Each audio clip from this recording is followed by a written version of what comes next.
it's time to sit back and relax with your favorite drink. And listen.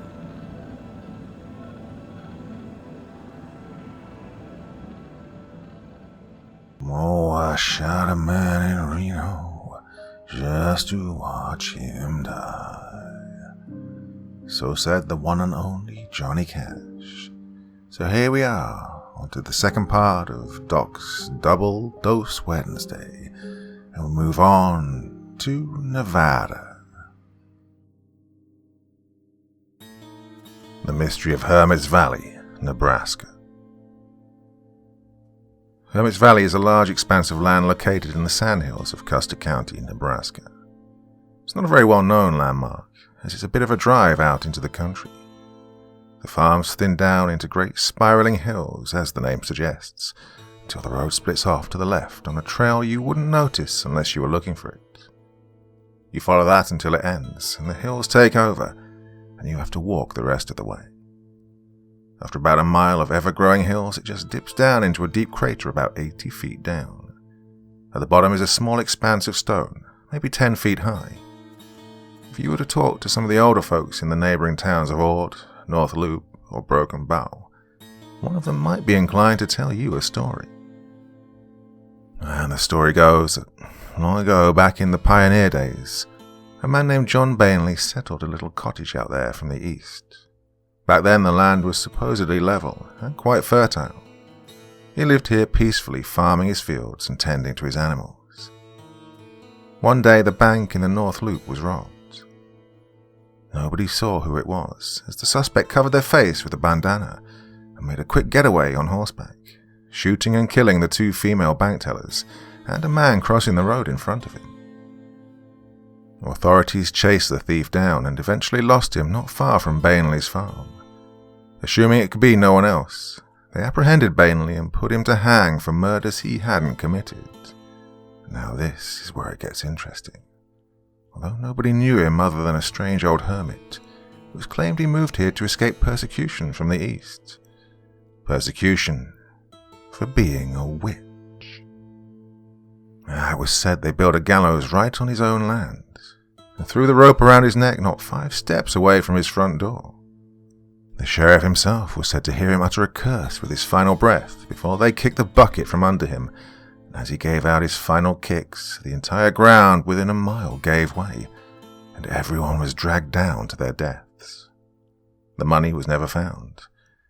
Since then, it's said his spirits pull down anyone foolish enough to get close, bringing them to their doom. Others say he's still alive and well, due to being a powerful witch with the powers given to him by Satan, and he takes those not wary enough into his now stone house to feast upon their flesh. I heard this story when I was about 7. My mother took me to get my hair cut, where a few old guys would gather there on a weekly basis and swap stories. Well, being close to Halloween, they decided to entice me with a spooky tale, and I was instantly captivated by it. I grew up absolutely loving horror and always wanted to go down to see the ghost or the witch, whatever it may be, but never had the opportunity. My best friend, Jen, loved horror as much as I did. After I told her what I'd heard, we made a promise that we'd go down there when we were old enough to drive. Well, sometime after graduating 10th grade, I was the first to get a license. We hadn't forgotten our promise, and at lunch we finally began planning our excursion. A couple of our other friends, Mike and Tristan, took their normal seats across from us. "Hey, what are you meatheads up to today?" Mike asked, his usual greeting. "Oh, nothing. Just planning on a trip down to the valley," said Jen with a grin. Well, it was obvious neither Mike nor Tristan had any clue what she was referring to. "That sounds pretty lame," Mike said with a chuckle. "I don't know. It could be fun," chimed in Tristan. "What are you going to be doing there?" "Well, did you guys ever hear of Hermit's Valley?" I asked. "Oh, I think I heard something about that. There's supposed to be thousands of dollars down in the bottom, right?" said Mike. "Yeah, and the ghost of the guy who put it down there," I said with a smile. "What are you guys talking about?" asked Tristan. Tristan had moved to Broken Bow only a few years ago from California. He didn't know much about the history of anything in Nebraska. Okay, so there's this old guy that was supposed to have robbed a bank, and when this other guy, John, got blamed and killed by the townspeople or whatever, he killed everyone and brought the whole place down into a giant hole, because he was actually this witch, Jen told them. Witch? Don't you mean wizard? Mike asked. No, I mean a pair of fucking skis. Look, guys can be witches too, jackass, said Jen, throwing a piece of spaghetti at him. It landed on the side of Mike's mouth, which he slurped up with a smile. And eventually our conversation went elsewhere, but before lunch was up, we'd agreed to be ready the next morning at about 9 o'clock. The next day was Saturday. I packed supplies that I thought we'd need, and naturally my imagination was getting the best of me. Matches, flashlights, water, half a loaf of bread, and a whistle. I called the other 3 and each confirmed they were packed and ready to explore. Throwing my backpack into the trunk, I made my way to Jen's house. She was waiting for me on the porch, wearing a bright green dress and tennis shoes. A small handbag was slung around her shoulder. Ready for a girl's day out? I shouted. You know it, Carrie, she called back. Getting into the passenger seat, she noticed the whistle around my neck. What? You expecting to get Barbara Hershey? Took me a second to understand what she meant. Then I remembered the movie, The Entity, where a woman by the same name was sexually assaulted by a ghost. I just don't want anyone to get lost, and if someone gets hurt, he'll thank me later. We pulled up to Tristan's house in regular fashion. He wasn't anywhere to be seen. That crouton better not have gone back to sleep, said Jen, getting out of the car. I bet he's not, I said as we walked up to the door. We knocked and there was no reply. He lived alone with his mother, and I noticed her car wasn't there, which in our understanding meant come on in. So we opened the door. The living room was where he could usually be found, and today was no exception. He was snoring away on the couch, half a bag of Cheetos spilling down his messy shirt. Jen tiptoed over and picked one up. As slowly as she could, she shoved it into his open, drool-covered mouth. He didn't budge, and we both laughed quietly as she continued to see how many she could shove in there. She reached about 10 before he snorted and coughed, making Cheetos explode back onto himself. What the hell? He said as he began to chew the remaining chips. We both laughed hysterically, and I even got a picture on my phone before he wiped the mess from his face onto his arm. Get up, butthole. It's already 9:30 and Mike's still waiting for us, Jen announced. With all the grace of a tranquilized grizzly bear, Tristan rolled off the couch and got up to his feet. Yeah, give me a minute to get dressed, he said, walking up to his room. He came back down a moment later wearing the exact same pants with a different shirt. He carried alongside him a great big duffel bag. What on earth do you need that for? I asked in disbelief. What do you even have in there? Asked Jen with the same stupefied tone I'd had. Well, we're going to a place that has no life for miles around. I just want to be prepared. So I brought a rope with a grappling hook, a couple of pop-up tents, some MREs, and a few other things, he said smugly as he walked out the door. Oh, we're not going to the frickin' Andes, called out Jen behind us. Well, it never hurts to be prepared, Tristan replied, turning back to her. Oh, hey, nice whistle, he said, looking at my chest. It's not... Oh, look, just get in the damn car, I said. Mike lived a little out of town where his parents raised some cattle. We were getting ready to turn when we saw sirens behind us. Seriously? I yelled as I pulled my car to the shoulder of the road. I could already hear and smell the cows from Mike's place. How fast were you going? Jen asked. I don't know, 30 miles an hour? That's not speeding, is it? I mean, there's not even any signs here that say. Eventually, the officer lurched open his door and walked toward me. It was Officer O'Shea, our school's resources officer. He tapped on the window, which I rolled down, and leaning on the hood like he owned the thing, he spoke in between long, loud, incessant chews of his gum.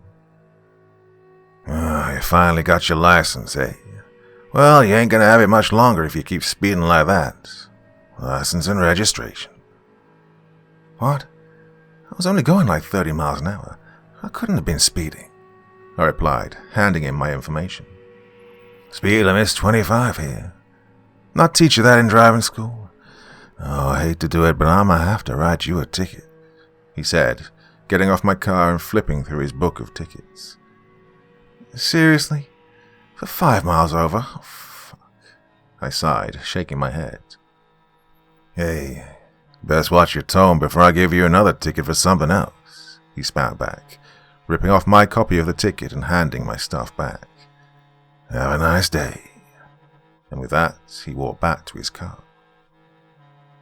$400? God, what an ass, I yelled, looking at the ridiculous pink piece of paper. Your tax dollars at work, Jen replied. I put the car back into drive and took the turn to Mike's. He was waiting on the porch, except he had no bag of any kind in his possession, just 2 claw hammers hanging dumbly from his belt loops. Hey, meatheads, what's going on?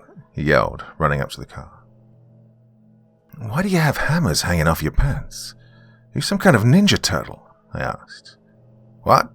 No, you idiot. These are for protection. Be it witch, ghost, or hobo, I'll make sure nothing gets us, he said proudly. Jen laughed hard at this. Oh, we'll leave them. The last thing we need is for you to accidentally fix something. No, you'll see when we actually need them, Mike said, climbing in the back seat. All right, everybody ready? I asked. Everyone affirmed that they were, and we began the drive out of Broken Bow. The town quickly changed to long green hills as houses became fewer and fewer. Trees were sparse, although they naturally were anyway in Nebraska, aside from one narrow dirt road that led to an abandoned farm. That place always creeped me out. Yeah, the trees were hideously overgrown, with branches that looked like crooked broken talons that wanted to rake in anything that they could get their claws on. Sort of ironic being the home of Arbor Day. There was also a story about that particular place, but that's a tale for another day. We talked to each other about what we would do when we got out there. Mike was all for looking for old John Bainley and bravely taking him out with a hammer. Jen and Tristan were all about finding the bags of money that they were sure would still be there. I, on the other hand, was just happy to be seeing a place with so much history behind it. How many people have actually gone down there over the years? Possibly a handful? Well, there was always a tale about a friend of a friend who went there and ended up missing, but nobody had, to my knowledge, substantiated these stories. Eventually, we reached the turn to the final road. I'd almost missed it due to the overgrowth of tall grass, and I had to put the car into reverse. I parked it along the shoulder, and we all got out, grabbing our belongings. After locking the doors, we made our way down the winding path. The sun was now high in the sky, with not a single cloud in sight. It was already hot out, and shaping up to be a lot hotter. Jen and I were taking measured drinks from our water bottles, and Mike was going back and forth between us, like a dog begging for table scraps. Finally, offering Jen $40, she let him have a sip from hers, and proceeded to smack him when he finished it off. After half an hour of walking later, we saw the hills begin to sharply rise. I wondered if perhaps there was a volcanic eruption of some kind, or a meteor strike that made such a striking difference in the land. The trail wound around into a small canyon of sorts, and stopped around the next bend. In front of us for a good distance was nothing, and on the other side of nothing, more jagged hills. The sun didn't penetrate too far below, however looking down you could make out a stone structure. Luckily, we didn't need the rope and grappling hook, as the sides of the hole were smoothed out enough to carefully make our way down. It took a good while, but we reached the bottom. The ground was surprisingly flat. No grass grew here, and it was all solid stone, which I thought seemed weird, being that most of the dirt around Custer County was more or less sand. We walked around, exploring our immediate area, and found no bones of damned children or ghosts. There was a lot of garbage, however. Tires, bags, furniture, even an old rusted car made their residence here. None of it was very interesting, but we made the best of it anyway. We ran around breaking stuff and making jokes about finding where Tristan's mum had moved to, which was fun for a while, and then we decided to check out the jutting stone in the center. It was a lot bigger than we previously thought. It was towering over us at around 30 feet, and was roughly as wide as the base before slimming out as it went up. There were no clear indentations. It had once been a house.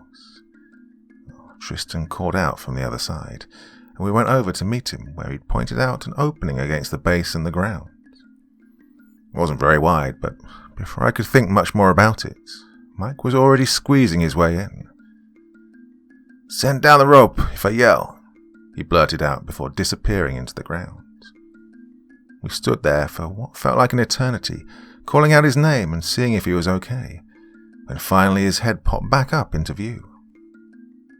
"Guys, you gotta check this out," he said before vanishing once again. We decided, since he wasn't dead or trapped, we might as well. Jen went in first, followed by Tristan, and then myself. The tunnel leading down wasn't nearly as suffocating as I'd previously thought, and after a short, backward crawl, my feet met stone ground. Inside, the temperature felt about 40 degrees cooler, and while it was nice now, I eventually began to shiver. Everybody had their flashlight out, and were marveling over the sparkling stone all around. The walls appeared to be made of some sort of pink granite, and it was absolutely brilliant. The area we were in was large enough for us to fan out a few feet. Jen was taking a pocket knife and trying to break off a piece. "Can you stop?" Tristan asked. "Can you suck it?" Jen annoyingly replied. "Look, you're going to bring this entire place down. Then the only ghosts here are going to be us," he hissed back. "Oh, relax. It's been here for hundreds of years. I doubt it's going to hurt it any," she said, finally plucking off a decent-sized stone from the wall. "See, everything's fine, you big baby," she said, showing off her sparkling prize. "Hey guys, looks like it keeps going down from here," I said, pointing to yet another body-sized hole off in the corner. Everyone walked up to investigate. From our flashlights, we could see that it dropped nearly 20 feet or so into more sparkling rock. "Awesome. Wonder how far this cave actually goes down. I gotta check it out," Mike said, grabbing Tristan's bag and pulling out a rope. "Seriously? I think this is far enough," said Tristan. "And we find something awesome and Tristan has to find a problem with it. Go figure," said Jen. "Well, come on, we're how far down already? Does anyone even know we're down here? Did you think to tell anyone?" Tristan replied. Well, we all shook our heads no, but it was obvious our spirit wasn't broken. "I'm just saying, let's not be outright stupid here," he said, shaking his head. "A bit late for that, ain't it?" Mike piped up as he handed one end of the rope to me. "Well, what if he's right, you guys?" I chimed in, tying the rope around my waist. "And if this thing does decide to come down, nobody's going to come looking for us." "Well, should have thought about that before taking the rope," Mike said with a smile as he began his descent. After a minute or so, we reached the bottom, and his gaze was fixated on something. "Oh my God, you guys, you gotta see this," he yelled up. Tristan decided to stay behind and keep an eye on the rope. The rest of us climbed down into the cramped hole, where it was absolutely freezing. My breath was noticeable as I tried to keep the stone off my skin, where the cold burned each time it made contact. The thought had never even occurred to me to bring a hoodie. The small pink cavern opened into a wide room. The pink sparkling stone was completely smooth around us, forming one big glassy-looking sheet. In the center of this room was a large, semi-transparent gemstone, roughly the size of a truck. "Oh my God, you guys, we're rich!" Jen yelled as she ran up to run her hands across it. She immediately took one of Mike's hammers and began trying to chip off a chunk. "Dude, I can't believe this has been here this entire time and nobody's found it," Mike exclaimed happily. Of course, I was transfixed as well. This supported my meteor theory, and while I was mostly lost in thoughts of fame over such a discovery, looking at it made my gut tighten. Hey guys, I think we should... But I didn't get to finish. The piece Jen was breaking off cracked loudly and swiftly, breaking the stone nearly in half as one side almost toppled onto Mike. Jesus Christ, he said, narrowly getting out of the way. You get a big enough piece? He yelled at Jen. Sorry, but I did, and there's one for all of us, she said, eyeing some of the many pieces that broke off in the middle. Right on, Mike said as he picked a fist-sized chunk up. Aren't you going to take one? She asked me. Oh, I think I'm all set. Why are they completely round? I said, eyeing them with wonder. Must be separate ones that formed in the middle, she replied, seeming satisfied with the answer. Mike was already stuffing others in his pockets. Well, we've seen there's no ghost or witch. We should go back now. It's frickin' freezing down here, I said, moving towards the exit. Everyone else agreed and we returned to the rope. Hey, dumbwaiter, we're ready, Mike yelled up. Tristan held tight as Mike scrambled his way up. I was just grabbing the rope as I heard Mike shuffle against the wall. I looked up just in time to see his foot come down and make contact with my face. Everything went black, and my vision exploded into stars as my body hit the ground. Oh shit, are you okay? Mike asked. I groaned and sat up, feeling the blood drip down my nose. I put my fingers to it and could feel it was bent out of shape. What the hell was that for? I mumbled out as he and Jen helped me back to my feet. Sorry, man. The rope slipped out of my hands. It's so cold down here I had, no traction. I'm pretty sure you broke my nose. Yeah, about that. Look, this is going to hurt for a second. Before I could ask what he meant, there was another sharp crack of pain as he bent my nose back into place. Yeah, much better. You can thank me later, he said, patting my head, and once again began climbing the rope. I waited for him to get to the top before grabbing it once again. The bleeding eventually stopped and I began pulling myself up, the blood seeming to give my cold hands traction.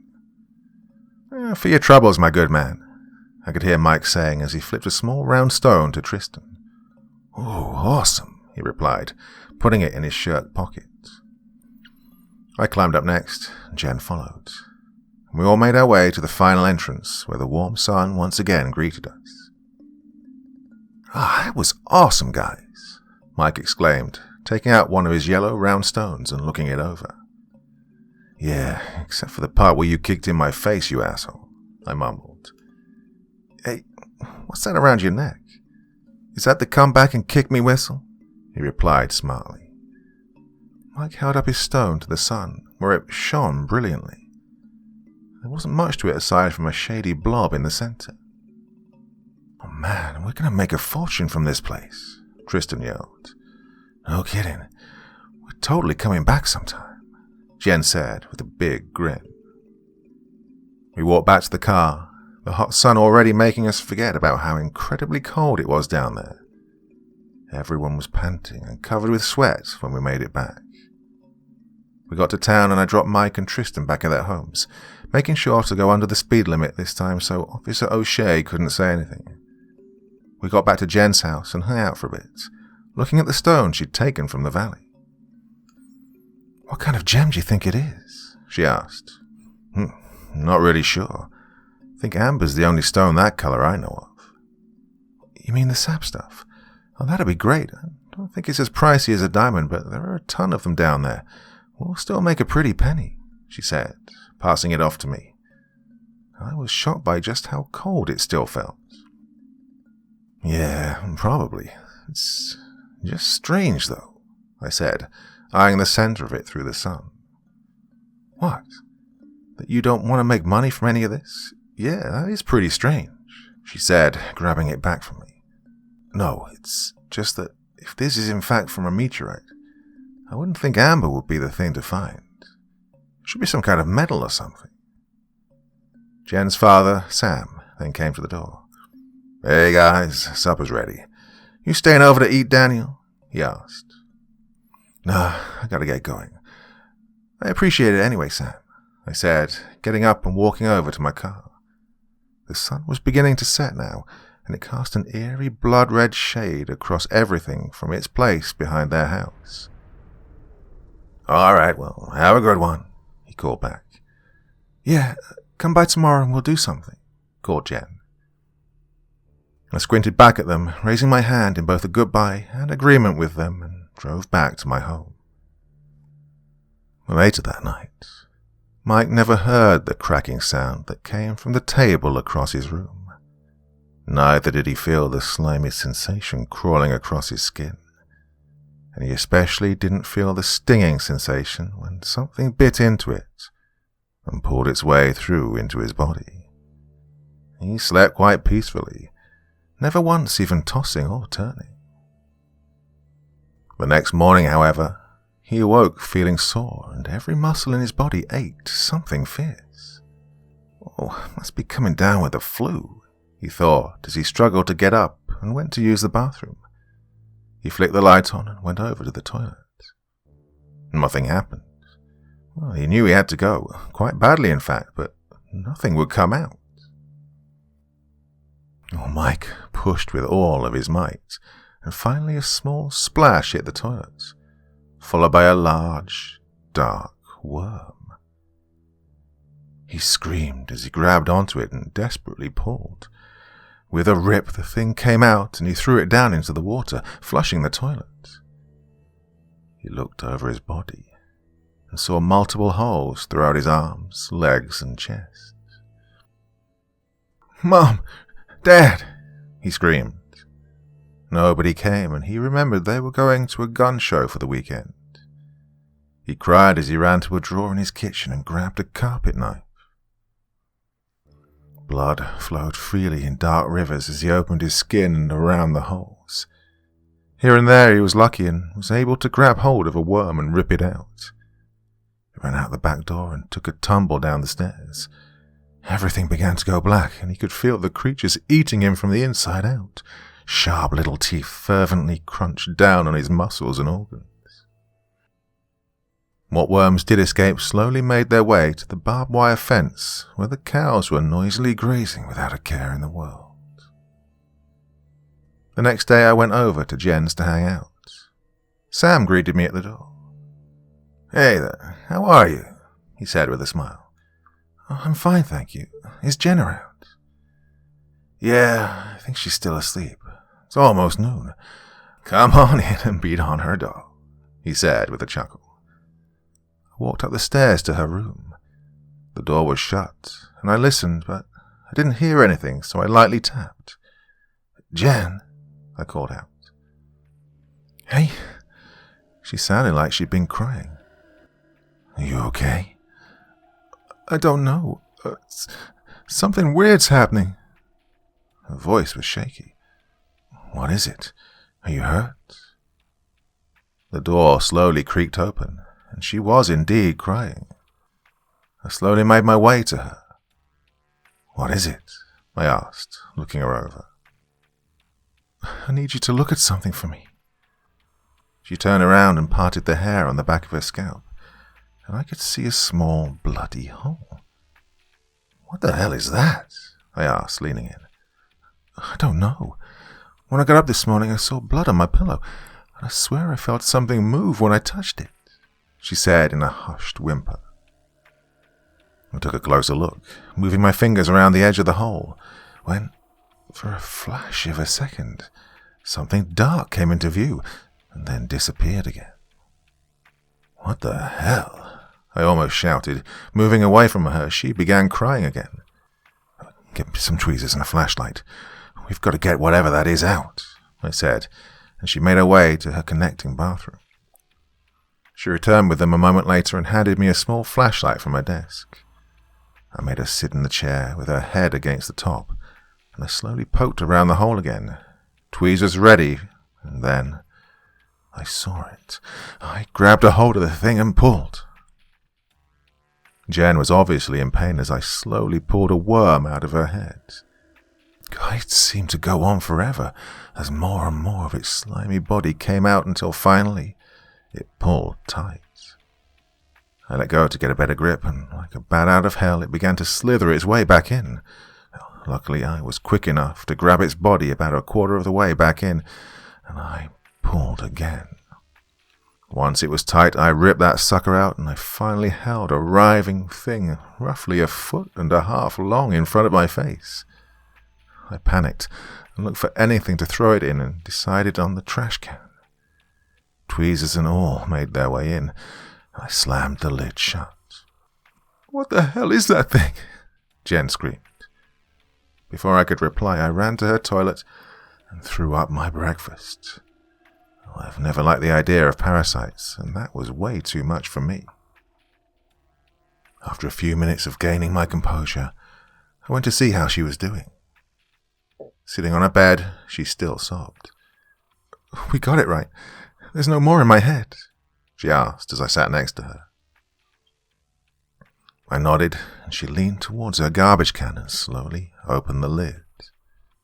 The thing was still moving around in there, trying to find a way out of the metal can, and she reached in real quick to grab the tweezers. Once again, she grabbed the creature and held it up in front of us. It was massive and moved limply back and forth. The body was black and segmented, which led to a mouth of sorts that opened wide with 4 large teeth in a square pattern and more inside. "I've never heard of anything like this. I don't know where I would have gotten it," she said, much calmer now. "The only place you could have gotten it was at Hermit's Valley." Saying this out loud caused me to shoot my hand to the back of my own neck. There was no hole, thank God, although every itch I had or muscle spasm that went off, my frightened brain chalked it up to being a worm. "Do you remember at any point feeling pain there?" I asked as she pulled a lighter out of her drawer and held the flame to the struggling creature. "No, there wasn't even any blood until this morning. I don't know how it got in me." The worm finally stopped moving and lay limply in her clutches. She put it back in the trash can and we stood up. "Oh, you should clean that up. Have you got any alcohol?" I asked. "Yeah, just a second," she said, going back into the bathroom. While she rummaged around, I took a look at her room. The bedding was messy, blankets and sheets thrown on the opposite side of the floor. A decent pool of blood stained her pillowcase, and on her other nightstand were her stones. The pink one lay shining in the morning sun, coming through the windows, and the yellow one was crumbled to pieces with a puddle of water that dripped off the side. All at once, it clicked in my head. "Jen!" I screamed to her. She came running back out with a concerned look on her face, and I pointed to the yellow rubble. The recognition on her face was instant. "The worm must have been from that stone," she practically screamed, running over to it. She grabbed every fragment she could and threw it into the trash. "We have to tell Mike and Tristan," she said, and began grabbing clothes from out of her dresser. "Hold on, I want to get your head fixed up first." She reluctantly came back over and crouched down. I applied the alcohol, which made her wince, and then put the bandage on as best I could around her hair. "You finished there, Dr. Quinn," she said, standing back up. "Yeah, but maybe we should hit the hospital too." "We can do that after we check on them," she replied, going to the bathroom to change. I was able to get a hold of Tristan on the first ring. "Hey, what are you up to?" "Tristan, you okay? Did you find any holes in your body?" "What the hell are you talking about? Is this some kind of stupid joke about my mom?" "No. Those stones we got from the valley yesterday have some kind of worms in them. I just had to pull one out of Jen." "Worms? I don't have any clue what you're talking about." "Where's your stone?" "I think it's still in my pocket. Let me check. Hang on." A few minutes went by and finally he came back. "Yeah, it's right here. I don't know what's going on, but it's really not funny." "We're going to come over. Put that stone in a bucket or something." "Whatever, I'll see you in a bit." He hung up and Jenny and I got into my car. On the way over, Jen kept trying to call Mike, but was met with no answer. "Do you think he's okay?" she asked, on the verge of tears again. "I don't know. He brought back a lot of them. Tristan's hasn't broken up yet, so maybe it's some kind of egg." "Oh God, that's so gross. I can't believe that thing was inside me," she said with a shudder. We made it to Tristan's house, where he was seated in the living room. "Hey, what the hell's going on now?" he asked, holding the stone. I grabbed a mostly empty McDonald's cup on the table next to him and slapped it in. "Hey, what's your problem?" "Dude, listen to me. These stones have some kind of worm in the middle. I don't know how it all works, but Jen's broke open in the middle of the night and crawled its way into the back of her skull." "Yeah, bullshit. You're just jealous because you didn't get one," he said, pointing an accusatory finger in my face, which I slapped away. "Look, damn it," I said, turning Jen around, pulling the bandage off, exposing the wound. "Yeah, right, a worm did that. I'm sure she just smacked it against the cave sometime yesterday. I don't know what you guys are trying to do, but it's getting old," he said, taking his cup back and taking a last big sip of the remaining Coke. "Oh, you idiot," I yelled, ripping the cup back out of his hands. I looked inside, and my stomach dropped. The stone was in pieces, and there was nothing else inside.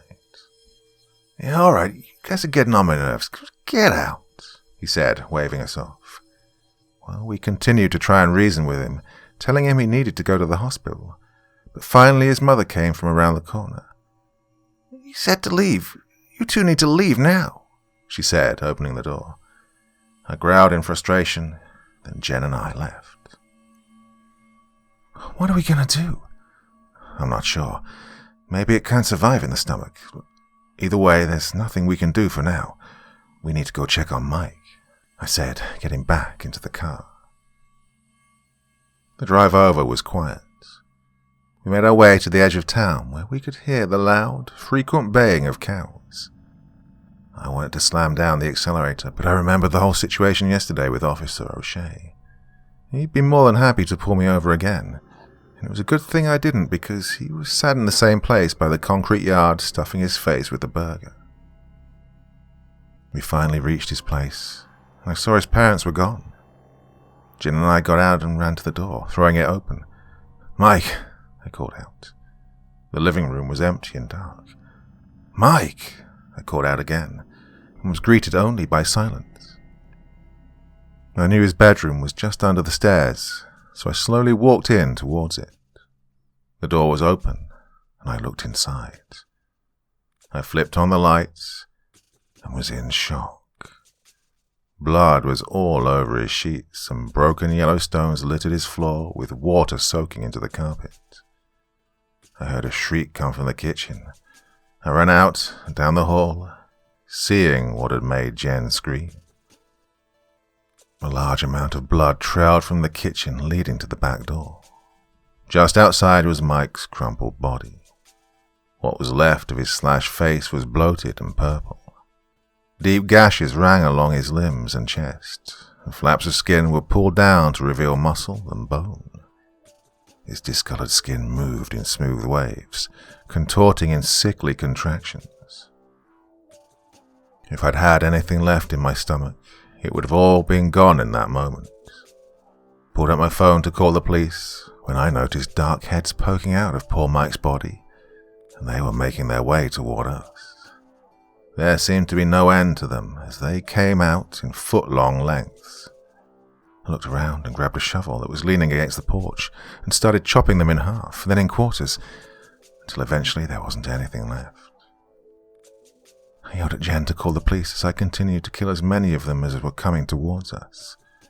Eventually I didn't see any more, and a cruiser came rolling up. O'Shea got out of the car, drawing his gun and pointing it at us. "Don't move," he yelled, slowly moving his way towards us. "Drop the shovel and put your hands on your heads." Jen began to protest, but the officer stopped her. "I don't know what happened here, but you can explain it down to the station. Till then, I don't want to hear a peep. Do you understand?" he said, looking to both of us. "Yes, sir," Jen affirmed, and I gave a nod. He handcuffed us one at a time and put us into the cruiser after reading us our rights. We've been down here now the rest of the day. I haven't seen or spoken to Jen since we left the booking station. They continue to question me over and over again, asking me why I killed him, why I hated him so much, why I keep making up stories about worms. Nothing I tell them makes any difference. All I can do is wait in my cell until I make bail. If I make bail. I can't sleep. The thought of Tristan drinking that coke is weighing heavily on my mind.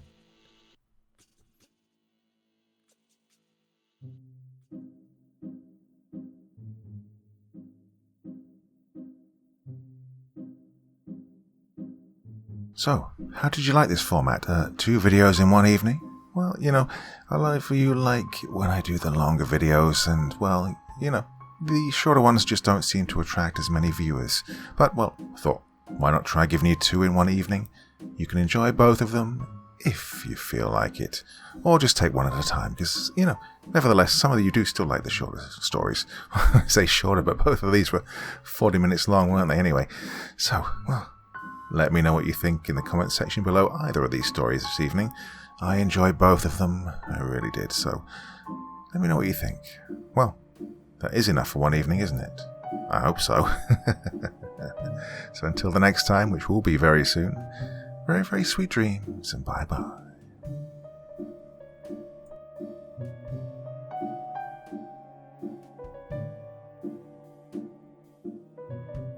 Thank you so much for taking the time to listen to this story today. Really means a lot to me and to the author of the story, of course.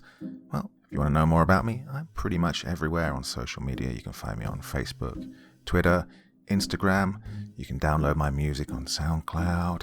I've got a Patreon if you feel like. Throw me $1 or 2. Very much appreciated. And of course, on Reddit, I have a place where you can leave stories if you want me to read one that you've written. Well, hoping to see you all again very soon. Till then, sweet dreams, and bye-bye.